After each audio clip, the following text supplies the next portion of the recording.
Xin chào mọi người. Hôm nay tôi xin chia sẻ với mọi người cách tháo lắp phần đầu máy để kiểm tra, vệ sinh, bảo trì định kỳ. Đây là bộ phận máy có nhiều phần cơ hoạt động nhất. Chúng ta cần phải bảo trì định kỳ để máy hoạt động tốt.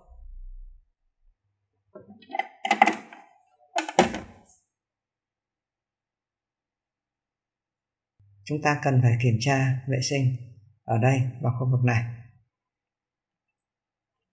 Tại phần đầu máy sẽ có 2 vít, tôi sẽ tháo 2 vít ở đây.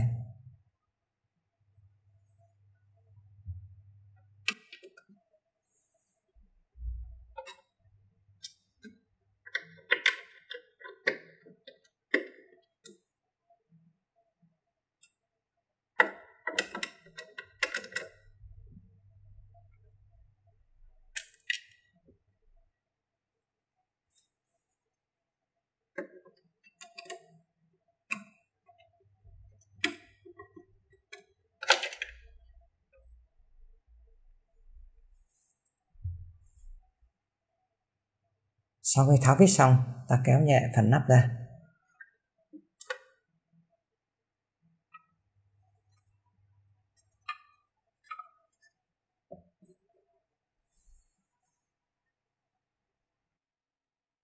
Bất cứ bộ phận chuyển động nào trong phần này cũng cần được tra dầu mỡ đúng cách.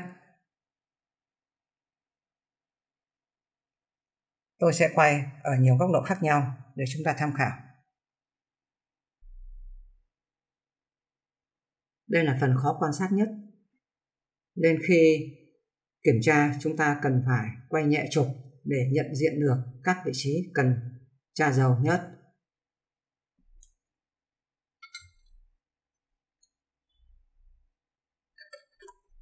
Vị trí này có nhiều các khớp, chúng ta chú ý tra dầu. Ở phía dưới khu vực này có trục kim.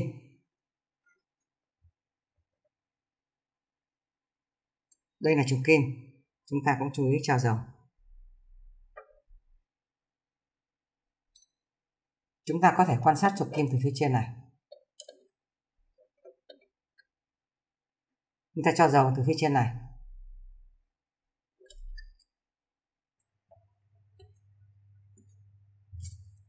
Một số vị trí khớp quay ở đây,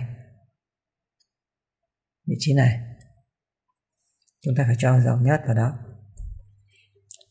Phía dưới này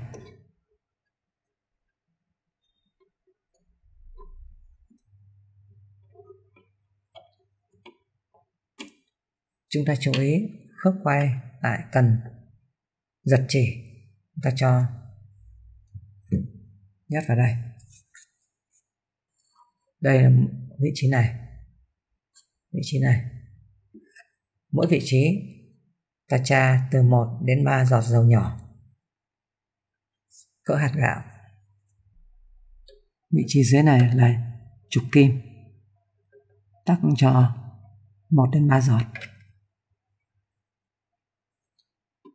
Sau khi tra dầu, chúng ta xoay nhẹ vô lăng, xoay qua xoay lại để dầu thấm vào các vị trí khớp. Ngoài ra phía trong còn một số vị trí chúng ta cũng cần phải cho dầu nhớt định kỳ.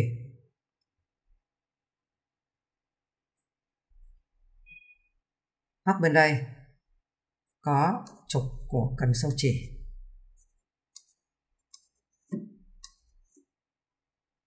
Ta kéo cần xuống để biết được các vị trí cần cho dầu nhớt.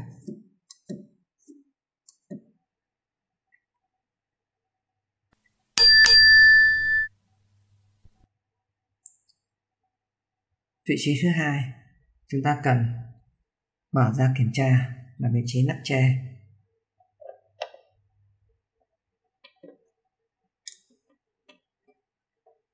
Ở đây có một vít.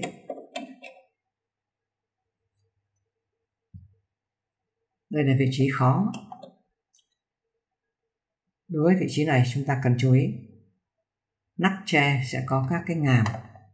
Tay trái ta giữ và nhấc nhẹ nắp tre lên.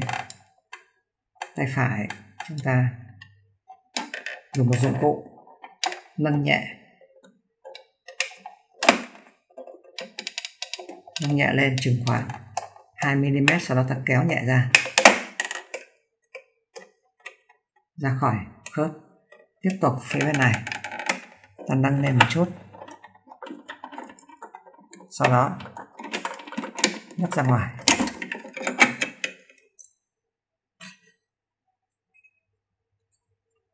Ta chú ý trên nắp này có ngàm, một vị trí, hai vị trí, ba vị trí. Khi ta nắp vào, các ngàm này sẽ được đưa vào các khe 1, 2 và 3. Như vậy khi ta mở ra, ta mở phía bên trái trước, mở bên phải sau, thì khi lắp vào ta sẽ lắp phía bên phải trước, phía bên trái sau. Nhớ khi lắp xong, ở đây có một vị trí này sẽ khớp với cái chốt ở trên này. Đây có một cái chốt này khớp vào cái lỗ trên đây. Chúng ta kiểm tra vệ sinh trên này.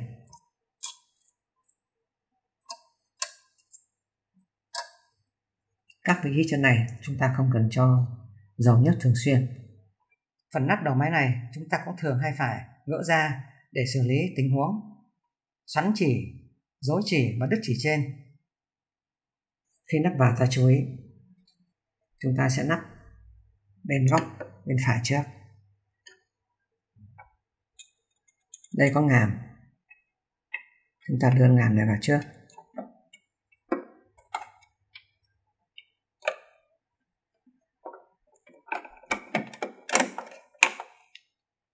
Sau đó đẩy nhẹ phía bên trái.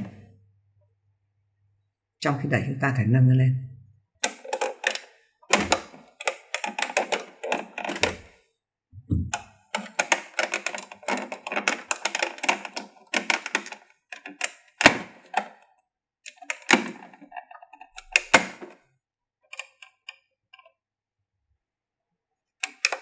Sau khi lắp vào khớp, chúng ta lắc nhẹ để kiểm tra.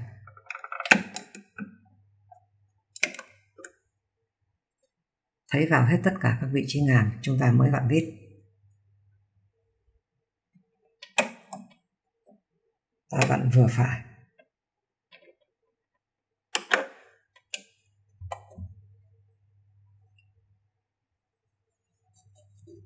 Tiếp tục phía nắp bên này, chúng ta chú ý khi lắp vào sẽ có một cái hốc nhỏ ở đây và cái chốt ở trên phần đầu máy. Cái chốt này sẽ nắp vào vị trí lỗ này.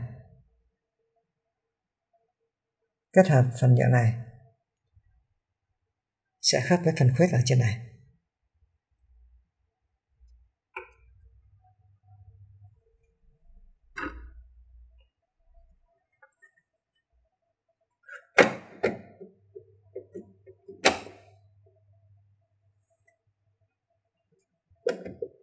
Sau khi vào khớp, ta lắc nhẹ để cho vào khớp hoàn toàn, sau đó sẽ vặn vít. Chúng ta hoàn tất công việc vệ sinh bảo trì phần đầu máy. Về sử dụng dầu mỡ cho máy, chúng ta chú ý không sử dụng các loại dầu mỡ dùng cho xe máy và các thiết bị khác sử dụng cho máy may, máy thêu. Với máy may và máy thêu, chúng ta phải sử dụng các loại dầu mỡ chuyên dùng. Một vài chia sẻ về bảo trì sử dụng máy với mọi người. Tôi xin dừng video ở đây. Cảm ơn mọi người đã theo dõi. Xin chào, hẹn gặp lại.